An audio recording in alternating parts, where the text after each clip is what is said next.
Yang balik lagi di propaganda program sepak bola untuk Anda. Mantap. Ada bahasan apa, Kak? Ini kita masih lanjut dari segmen 2 tadi. Masih ada hubungannya? Benar, karena tadi mungkin kita sebenarnya dari segmen 1 karena ini kesialan Michael Ballack ini kayaknya menular. Kayaknya si Ballack ini harus hati-hati kalau salaman sama orang deh. Waktu itu dia ketemu Spurs, jadi Spursnya yang kayaknya jadi ini turun. Nah, kayak ini kalau salaman sama orang yang pelatihnya Jerman siapa? Oh, itu mah karena bau ya. Bangke. Saya lupa saya namanya pelatih itu yang enggak. Astagfirullah. Nah ini karena berlanjut tadi kita Spurs ini diharapkan setelah mengganti pelatih baru jadi Antonio Conte dia terhindar dari kesialan meraih trofi. Yang nggak tahu yang Spurs tidak tahu si Conte ini sebenarnya sial juga. Jadi salah atau mungkin dia berharapnya minus ketemu minus masih kali ya. Iya benar. Karena waktu itu kita akan punya cerita dari Antonio Conte nih yang punya sial dalam laga final. Oke. Nah, Emang udah ada background sih. Benar. Waktu itu yang terbaru Conte ini adalah punya perasaan kecewa karena musim 2019-2020 ia tutup dengan raihan nyaris ya. Waktu itu dia melatih Inter dan Inter ini nyaris juara Liga Italia karena tertinggal hanya 1 poin saja. Waktu itu juga dia nyaris ke final jika tidak disingkirkan oleh Napoli dan juga nyaris menjadi juara Liga Eropa. Iya benar, karena kan kalau kata Ariana Grande, almost is never enough. Wah, almost karena nyaris itu tidak pernah cukup. Iya, nggak bisa gitu. Doang tuh. Aduh. Nah, final Europa League 2019 ini seharusnya bisa jadi momentum bagi Inter buat menunjukkan kalau mereka ini masih cukup tangguh untuk main di Liga ajang Eropa. Eropa. Betul, gak hanya tangguh di Liga gitu. Betul, karena kan sebelum sama Conte, Inter ini tuh naik turun gitu loh, Kak. Iya, Sejak mereka juara waktu juara treble ya, waktu 2009 sama Mourinho. Waktu sama Mourinho. Nah sejak itu tuh kayak naik turun terus gitu. Akhirnya sama Conte dan di musim pertamanya kan ya kalau nggak salah itu Conte. tadi serba nyaris gitu kan.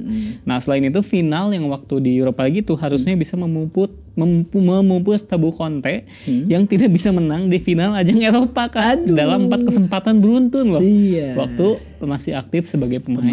Makanya yang sial juga. Sial juga ya. Ini yang cerita pertamanya ada di tahun 1997. Zaman dia masih pemain. Setelah masih Soeharto ya. Wow, saya gak masak kalau itu. Setelah membawa Juventus menjadi juara Liga Champions pada tahun 95-96, Conte sekali lagi membawa si Nyonya besar kembali ke babak final. Nah, kali ini mereka melawan Borussia Dortmund yang baru pertama kali bisa mencicipi pertandingan puncak di Liga Champions. Nah, waktu itu sayangnya Conte tidak dibawa oleh pelatih Marcelo Lippi ke dalam skuad yang bermain di Olympia Stadion Munich. Di Munich lagi terus ya. Nah, meski begitu skuad Juventus ini masih terlalu tangguh lah di atas kertas. Mereka ini punya Alain Boxic, Didier Deschamps, Zinedine Zidane, Triswaka, dan Nabil Fekir. Ini Zinedine Zidane-nya beda. Kalau yang ini masih yang asli. Yang asli ya, bukan yang Cale itu ya. Cale. Ya sayangnya hal itu tuh cuma berlaku di atas kertas. Nama-nama kebintangan para pemain Juventus ini justru tidak tampak karena Dortmund lah yang bermain baik di laga final. Nah waktu itu di jalannya pertandingan Dortmund ini justru unggul 2 gol hanya dalam tempo 5 menit. Betul. Yang waktu dicetak oleh Karl-Heinz Riedel namanya.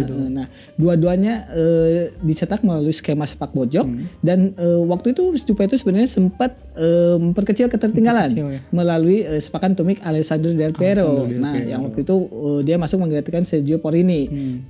Tapi pada hasil akhirnya Dortmund tetap menang dan ini memastikan kemenangan pada menit 71 melalui gol Lars Rieke. Jadi skor akhirnya 3-1. Ali ketemu kenapa si Porrini diganti? Kenapa tuh? Mau KKN. Ya. Porrini. Bukan dong. Nah, waktu tahun 98 ya kayak kan itu tadi 97 ya. Terus 98 mungkin Soeharto udah turun juga. Iya, ada efeknya ya. Setahun setelah kalah di Munich, jadi Juventus ini kembali maju ke final Liga Champions. Mereka ini berhasil mengalahkan AS Monaco di semifinal.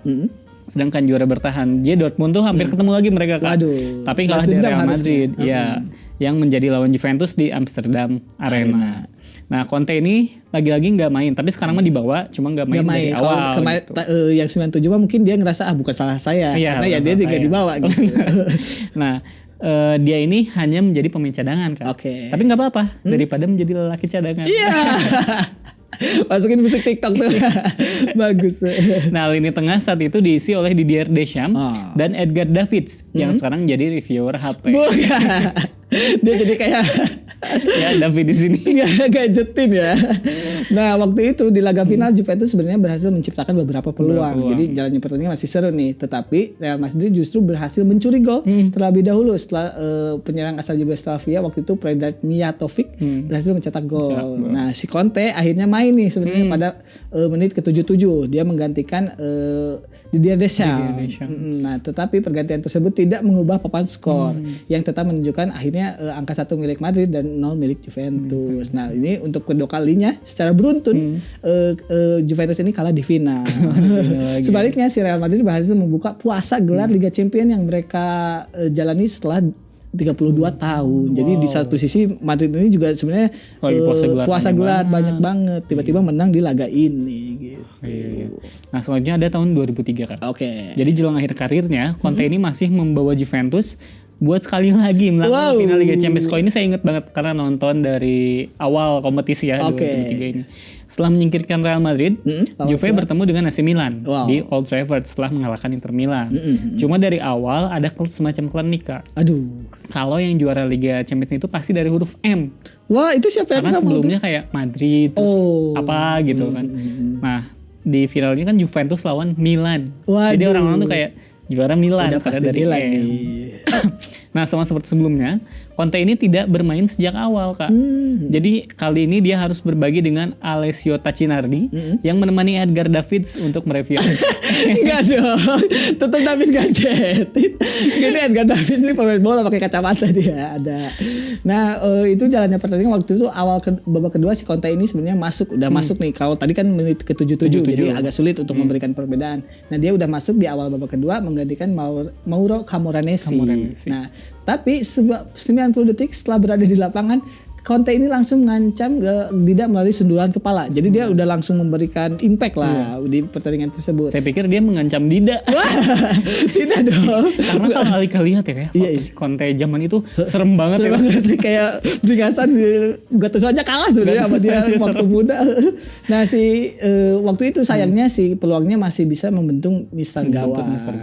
Nah, si laga ini sendiri berakhir imbang tanpa gol dan pemenang harus ditentukan lewat penalti. Nah, 3 penendang Juve waktu itu David Trezeguet, Marcelo Zalayeta dan Paulo Montero gagal menjalankan tugasnya. Udah ada kesialan sebenarnya dari penalti aja. Nah, waktu itu dari kubu Milan sendiri hanya Clarence Seedorf dan Kakak Kalaze yang gagal mencetak gol. Jadi waktu itu skornya 2-3 berarti. Nah, dulu di Milan itu saya suka bingung, Kak. Apa hubungan kakak Brazil sama kakak Kalaze? Oh, bukan kakak slang ya? Bukan. Jadi saya tuh pengen tahu di antara kedua orang ini siapa sih kakaknya? Oh, yang mana yang adeknya? Adeknya. Ternyata kakaknya itu Bim Bim. Benar juga. Kenapa dia gak ganti nama jadi Ade Kalaze gitu ya? Biar gak bingung ya. Nah, Antonio Conte juga berada di skuad Juventus, Kak. Waktu melaju ke final Piala UEFA setahun sebelum berhasil meraih Liga Champions tadi ya. Sayangnya dia tidak bermain dalam 2 pertemuan menghadapi sesama wakil Italia yaitu Parma. Dan Juve sendiri akhirnya kalah dengan agregat 2-1. Sedih. Nah, sepanjang karirnya waktu pemain Conte hanya memiliki 2 gelar pada ajang Eropa yaitu Piala UEFA 92-93 dan Liga Champions 95-96 tadi. Wah, sebenarnya kalau dihitung berarti tadi udah ada berapa ya? 3 ya? 4 lah. 4 capaian dia yang di final dia bisa juara final gitu. Iya, harusnya dia punya CV sebagai pemain yang lengkap lah sebenarnya atau bisa back to back bahkan tadi. Tapi ya sial aja kayaknya. Kayaknya ini lebih cocok jadi Mr. Runner Up deh. Walaupun Balak lebih sial lagi sih. Karena dia udah pindah negara gitu. Udah pindah klub. Iya, masih sial juga. Kalau Conte kan masih di Juventus gitu. Ya, menarik banget kayak bahasan kita di segmen kali ini, di episode kali ini. Buat Anda yang ketinggalan, Anda bisa mengaksesnya di YouTube ligalaga.id. Dan jangan lupa untuk terus menyaksikan propaganda program sepak bola untuk Anda hanya di channel setiap hari Minggu pukul 9:08 malam. Ya, saya Alika dan segenap kru yang bertugas undur diri. Wassalamualaikum warahmatullahi wabarakatuh. Salam olahraga. Salam klinik. Jangan lupa diruqyah.